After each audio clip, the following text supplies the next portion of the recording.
Okay, so this is where 90% of your score comes from. So step 3 says you will objectively analyze the wording in your original responses and try to convince your peer, so you're speaking to your peer, but of course Dr. C is, evaluating your response to your peer, that your responses really do have at least one similarity and at least one difference. That is points of comparison and contrast. The similarity and difference can come from one and the same set of quoted lines from your original response. And you're definitely going to see examples. It's really important, by the way, to look at the examples I give you um, to make sure that you understand what it means to be intellectually attentiveness, what it means for an analysis to have depth, and whatnot. So this says you will do a very close, very in-depth analysis of the wording in the original responses. As you do, take note of how the wording reveals similarities and differences. Okay, so you should take notes. Please take notes of what I'm about to say. This is so important. This is a common mistake that students make. Now, as you can see, I've said wording in your original responses. And then I say wording in your original responses. You're analyzing wording in original responses. That is, one mistake that students make is they will respond to their peer as if they are exchanging opinions in real time. And so they'll speak in the present as if they are sharing their opinions for the first time or as if they're expressing opinions for the first time. So you're not doing that. So what some students will do is they will say, well, you said X and I agree with X because blah, blah, blah. Well, it sounds like when you say I agree with X because blah, blah, blah, when you word it just that way, it sounds like you're just speaking out of your head. What you need to say is, what you need to do is appeal to what you said in your response from item 2 for the mandatory writing assignment. So you have to say things like, in your response, you said, and then you quote a sentence, and then you say, in my response, I said, and you quote a sentence. So you're talking about your opinions, you are presenting your views, but it's your views as they were expressed in the response that you gave to item 2 of the writing assignment. Your responses are what I'm referring to when I say wording in the original responses, wording in the text. Another very important thing, so important. This is not about agreeing or disagreeing. So don't say I agree or disagree, okay? I don't want to see about those words. I'm not asking whether you agree or disagree as such. What I'm asking you is to say whether or not your responses show a similarity or difference or comparison or contrast. So you need to use the words compare, comparison, or similar, or contrast or difference or contrasting. That's the wording you should use when comparing and contrasting or showing similarity or difference. But I do not want to see the words agree or disagree. Some other words that I do not want to see are evaluative, words that show that you're evaluating. You are not evaluating your response nor your peer's response.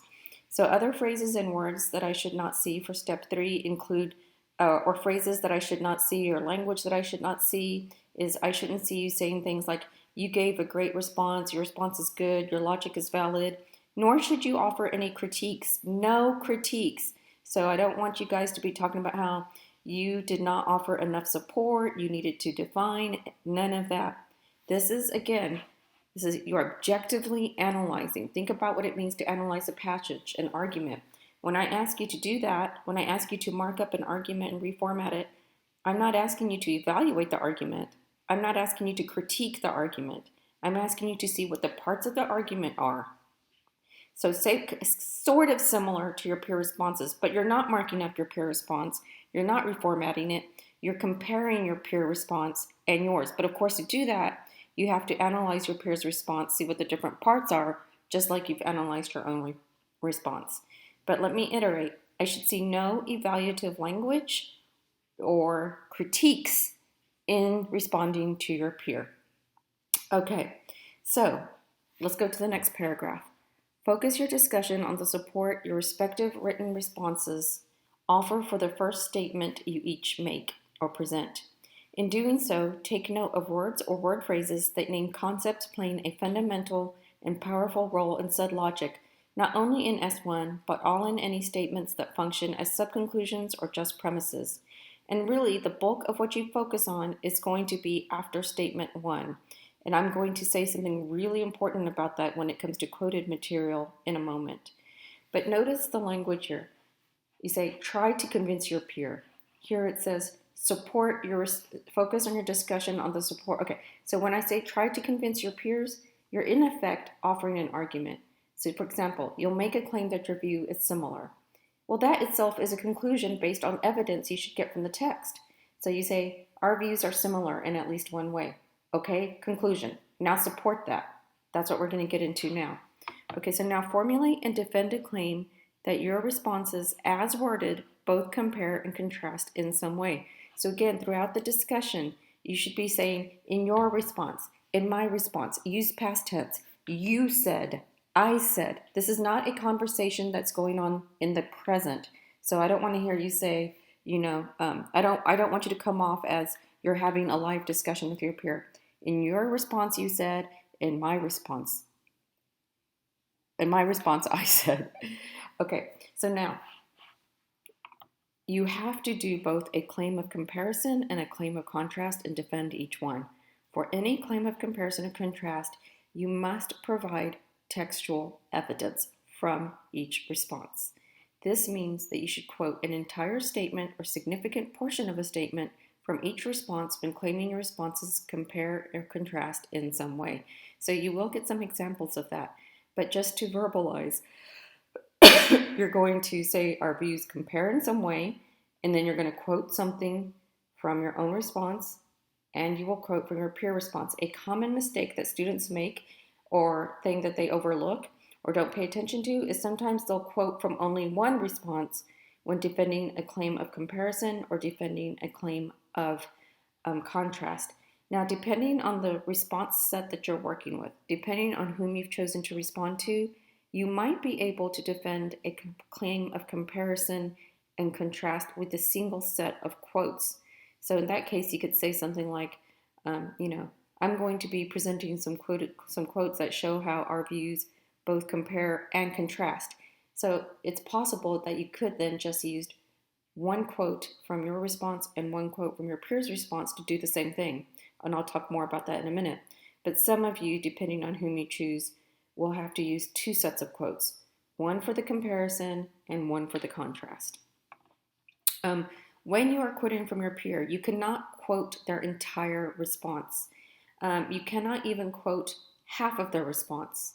At most, you can quote, let's say, I don't know, if they have 4 statements, you can quote 2 statements. Well, I don't mean in totality. I mean for any single claim of comparison or any single claim of contrast. So when you're providing evidence for a claim of comparison, the quoted material can consist no more than half of what your peer said. But technically, you should be able to do that with just one statement or one sentence. So that's really what I really want you to keep in mind. For any given claim of comparison or contrast, pull at most one statement or sentence. If the sentence is longer than half of the peer response or your response, make sure you only quote half. Another mistake that students make is they don't quote enough from a statement. They just quote 3 or 4 words, and they need to quote they need to quote more, because you need to quote enough evidence and pull a little context with the evidence. You don't want to, pull so little from a statement or a sentence or response that there's not enough context for what you are pulling from that. So again, you'll see some examples soon. Okay, this is where I'd say 60%, 70%, of your total response. So step 3 is 90% of your score. I would say that this is about 60 or 70% of your score right here. Once you have A, articulated a claim of comparison or contrast, and B, provided textual evidence from each response for said claim, you must then convince your peer that the wording in the textual evidence really does show there is a way in which the responses compare and or contrast in some way. This is where most of the rewriting occurs. You are explaining and elaborating on how the ideas expressed In your pieces of evidence, your quoted text, justify a given claim of comparison and or contrast. You will need at least 6 sentences that are focused, exact, and relevant, in addition to the other sentences you have already written. So 6 sentences of explanation and elaboration. Examples are given in the content folder for this assignment, that is to see what an A-level answer looks like. I present 3 very different approaches to completing the requirements stated above. You also get an example of a B-level response. So a huge mistake that some students make, or oversight, or something that students get dinged for, is they do not do enough with this. It's not enough to say our views compare and then say, here's 2 quotes that support my view that we compare. You then have to unpack the quoted material and try to explain, convince, elaborate on how the ideas expressed in the quoted material really do show a comparison or a contrast. This is where you are offering your text-based interpretation of the ideas in there and how they link up or don't link up with each other. Make sure you look at the examples to see what this looks like. I do open up this step, I open up page 2 when I'm grading, and when I'm grading step 3, I really pay attention to this. So you could even create a checklist. Your checklist would consist of the following. Did I claim that there's a comparison? Did I have a sentence that claims, hey, here's a contrast? Do I have 2 quotes, one from each response for my claim of comparison and one for my claim of contrast? Or do I have a set of quotes that I can use to support both a claim of comparison and a claim of contrast? Then, in your next checklist, do I have at least 6 sentences that focus on the ideas in the quoted materials where I am elaborating on how the quoted ideas, the ideas in the quoted material, really do show a point of comparison and or contrast? Now, let me give you a little bit more in terms of strategy. If you are using a single set of quotes to talk about both a comparison and a contrast, 3 sentences will then need to be spent on how the quoted material presents a comparison, and how 3 sentences, and then you'll need 3 sentences focused on defending the claim, explaining how the same quoted material shows a contrast. So you'll still have 6 sentences, even if you have a single set of quotes that you are able to use to talk about both a comparison and a contrast. And you will see this. If you have to use 2 different sets of quotes, then for the claim of comparison, you will have 3 sentences of talking about the quotes in terms of the comparison, and then you'll have another 3 sentences talking about a point of contrast for a different set of quotes. Again, look at the examples. This will help you see what I'm talking about.